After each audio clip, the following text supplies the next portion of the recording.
Cierra los ojos un momento. Escucha. ¿Escuchaste el silencio? Porque si la respuesta es sí, acabas de hacer algo físicamente imposible. Y lo más curioso es que lo haces todo el tiempo sin notarlo. El silencio es una de esas cosas que parece tan obvia que nunca nos detenemos a mirarla de frente.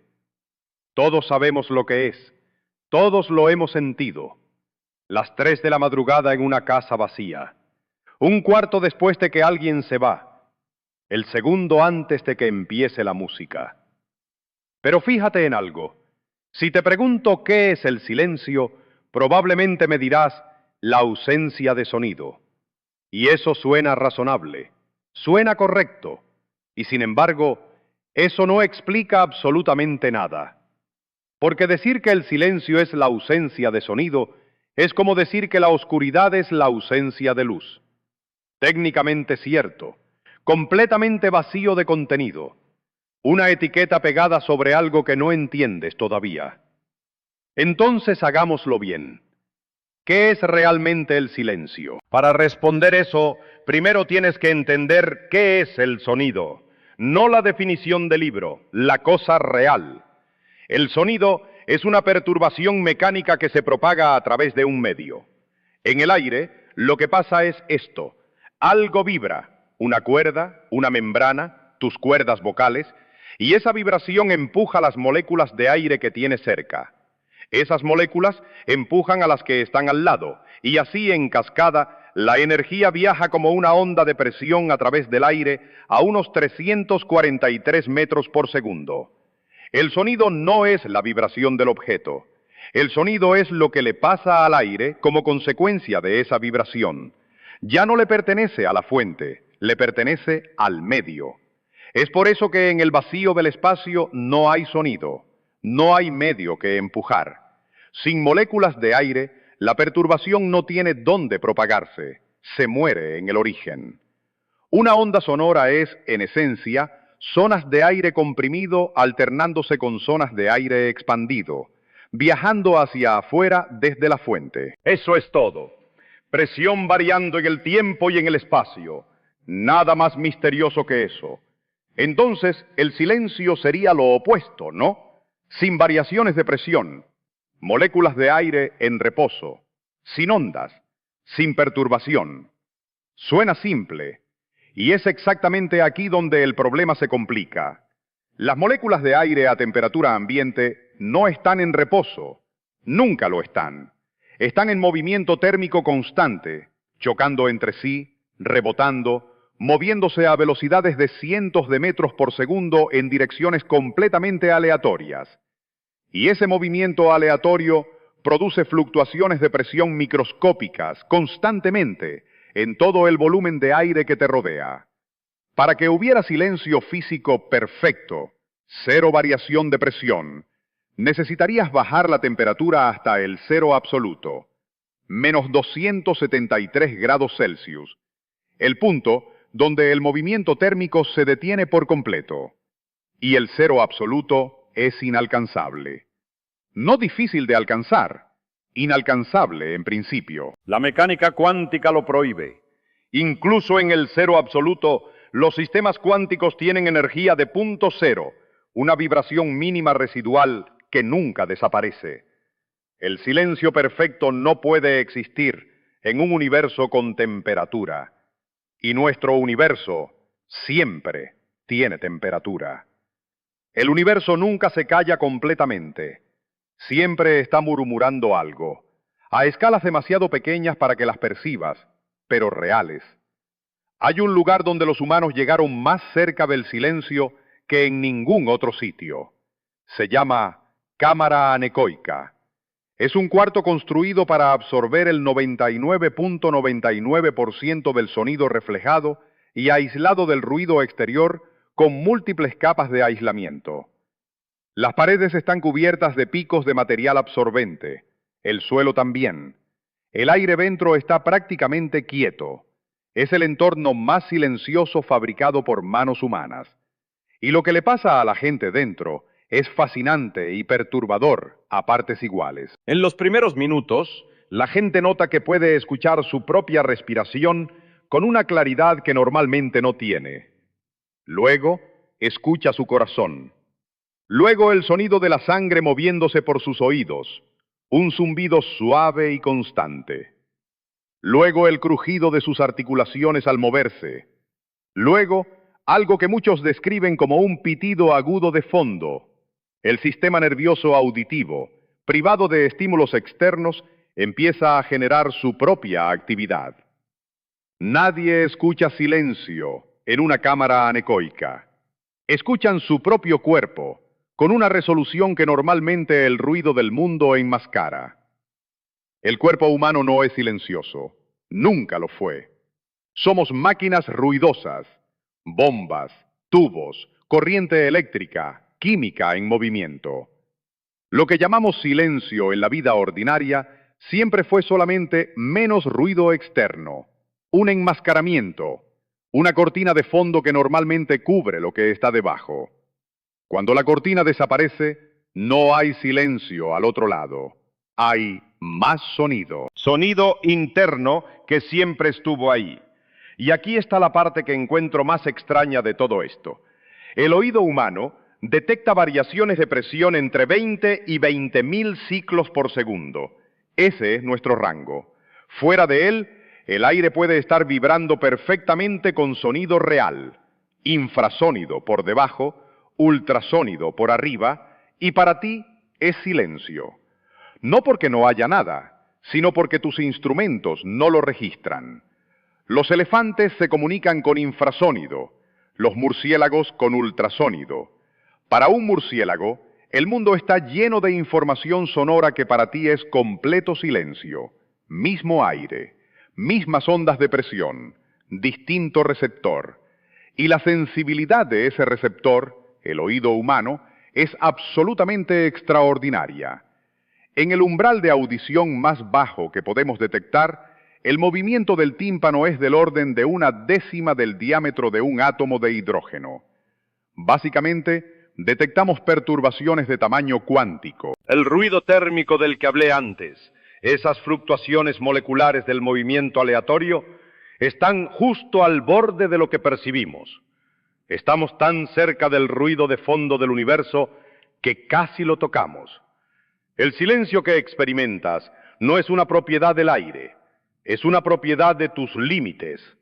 El cerebro interpreta la ausencia de señal auditiva significativa como silencio. Construye esa experiencia, aunque el aire nunca deje de moverse con algo.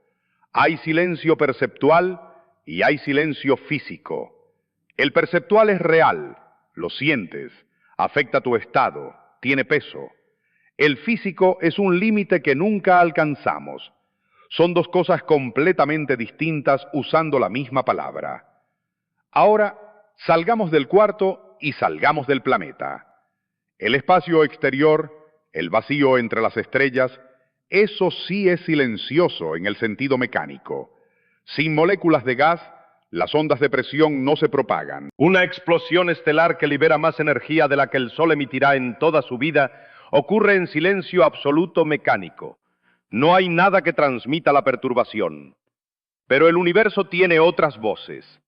El fondo cósmico de microondas, ese es el eco del Big Bang, radiación que lleva 13.800 millones de años viajando desde los primeros instantes del universo. Llena todo el espacio observable. No es sonido, es radiación electromagnética, pero es una perturbación de fondo constante, universal, inevitable. A 2.7 Kelvin, el universo irradia. Y hay más. En el año 2003, astrónomos usando el observatorio de rayos X Chandra detectaron algo extraordinario en el cúmulo de galaxias de Perseo. Detectaron ondas de presión reales, sonido en el sentido físico, propagándose a través del gas caliente del cúmulo. Sonido a una frecuencia 57 octavas por debajo del do central. Una nota tan grave que su período de oscilación es de 10 millones de años. Sonido real, en el espacio, inaudible para cualquier oído que haya existido o existirá, pero físicamente real, propagándose por millones de años luz de gas intergaláctico. El universo no hace silencio. Habla en frecuencias para las que no tenemos oídos. Hay una última capa de esto que me parece la más extraña. El silencio comunica. Cuando en un bosque todos los pájaros dejan de cantar al mismo tiempo, los demás animales lo registran instantáneamente como una señal de peligro. El depredador no hizo ruido, pero el silencio repentino habló. Dijo algo tan claro que evolucionó una respuesta a esa información en docenas de especies. Entre humanos, un silencio repentino en mitad de una conversación dice más que la mayoría de las palabras. Un silencio de alguien que normalmente habla, grita. El silencio después de una pregunta difícil es una respuesta. Y la neurociencia confirma lo que la intuición sabe. El cerebro no procesa el silencio como ausencia de datos, lo procesa como un dato. Hay neuronas en la corteza auditiva que responden específicamente al cese del sonido, no a la presencia de sonido, sino a su terminación. Hay células diseñadas para detectar cuándo algo deja de ocurrir. El silencio tiene contenido informacional. Eso lo hace real en un sentido que va mucho más allá de la física del aire. El cerebro lo trata como señal. Y si es señal, no es nada, es algo. Entonces, ¿qué es el silencio? Físicamente, la ausencia de variación de presión significativa en un medio. Algo que se aproxima, pero nunca se alcanza completamente en un universo con temperatura mayor que el cero absoluto. Perceptualmente, la ausencia de señal auditiva que el cerebro puede registrar como significativa dentro de su rango de frecuencias. Una construcción neurológica, real como experiencia, aunque el sustrato físico nunca esté completamente quieto. Informativamente, una señal, un dato, algo que el cerebro procesa activamente y que puede significar más que el ruido que reemplaza. Y hay algo que ninguna de esas respuestas toca. ¿Por qué se siente como algo? Cuando experimentas el silencio de las 3 de la mañana, hay algo que es como eso. Hay una textura, un peso, una presencia casi paradójica en la ausencia. No es solo que el cerebro procese la señal, es que hay alguien ahí adentro que experimenta lo que el cerebro procesa. Eso pertenece al problema difícil de la conciencia, el más difícil de todos los problemas. ¿Por qué hay experiencia subjetiva en absoluto? ¿Por qué no solo procesamiento de información en la oscuridad, sin nadie que lo viva desde adentro? Y ese problema, honestamente, no está resuelto. No tenemos ni el comienzo de una teoría que lo explique de verdad. Sabemos qué regiones del cerebro se activan. Sabemos los correlatos neurales. Pero correlato no es explicación. Saber que algo pasa en el cerebro cuando experimentas silencio no te dice por qué hay experiencia al experimentarlo. La física llega hasta el ruido de fondo del universo. La neurociencia llega hasta las neuronas que registran el cese del sonido. Y entonces queda una pregunta más allá de todo eso. ¿Por qué hay alguien aquí escuchando? El silencio no es nada. Es el límite de lo que puedes percibir, construido sobre un universo que nunca se detiene completamente. Cada vez que crees escuchar silencio, tu cerebro está fabricando quietud sobre un fondo de vibración molecular, actividad biológica constante y radiación cósmica de fondo que lleva casi 14.000 millones de años viajando. Y en ese espacio que el cerebro construye, esa pausa fabricada, ocurre algo que la ciencia todavía no puede explicar del todo. Alguien lo experimenta. Tú lo experimentas. Eso no es una respuesta. Es la pregunta más profunda que puedo dejarte. Porque si una cosa tan aparentemente simple como el silencio tiene dentro física del vacío, termodinámica, neurociencia y el problema no resuelto de la conciencia, ¿qué tiene dentro el resto de las cosas que das por sabidas? Esa es la razón por la que vale la pena mirar de cerca lo obvio, porque lo obvio casi siempre es donde se esconden las preguntas más grandes.